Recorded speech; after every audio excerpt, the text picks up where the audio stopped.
每个赛季开始前，我们总是会想我们要使用什么样的技能作为开荒起手。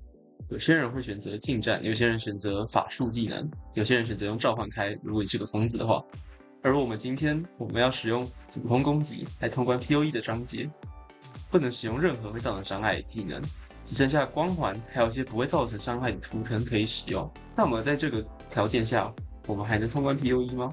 那我们开始吧。来到第二章之后，我们就去做了兽血的支线，然后完成了罪孽之恋的升华试炼。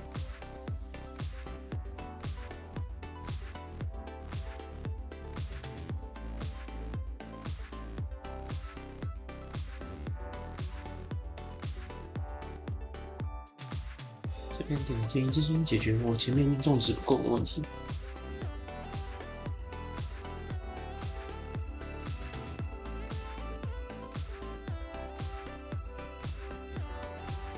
这边任务奖励拿了灰烬之结以及灰岩药剂，并在上面购买了督军印记，还有冰霜之结。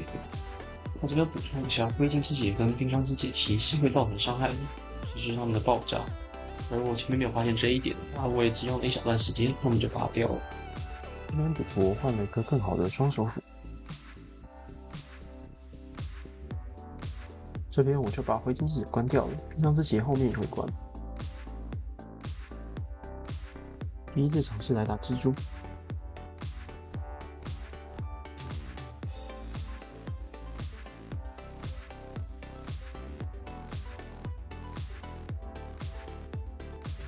主要原因是因为这只网会招出很多的小蜘蛛，而我们普通攻击就只能瞄准一个敌人，所以造成我无法攻击到网的本体。偶尔我们也会找到方法解决这个问题。这边就先解静谧陵墓的升华，然后我把静谧陵墓到一半，我就突然想起来还有一个技能千组战后，它使你的打击攻击额外瞄准2个目标。原本我没有打算使用这个战后，因为我以为普通攻击它不算打击，然后我这里也是抱着姑且试一下的心态去试。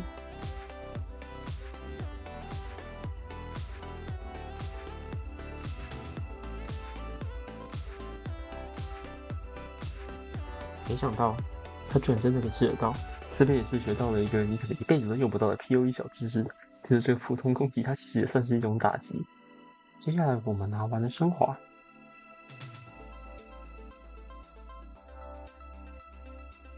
拿到了黄金之手。我先遇到了阿丽亚，于是我决定干脆我们盗贼就全杀。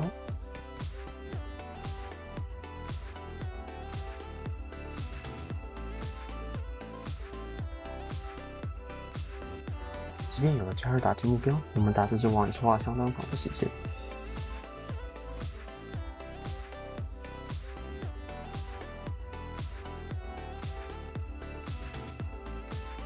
欧克也是花了不少时间，因为他会一直吼山好危险。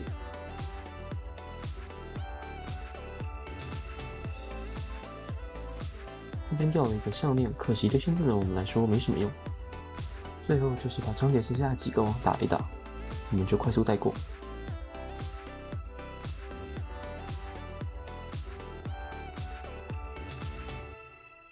这边赌博运气超好的，拿到了一个对第二章来说相当大把的双手斧。最后击杀瓦尔超灵，结束第二章。关于目前这个只能使用普攻的挑战，在进到旅途后的后期 build 我已经有一些初步的想法。如果想看到这个 build 会发展是什么样子的话，请帮我订阅我的频道，让你在第一时间可以收到影片的消息。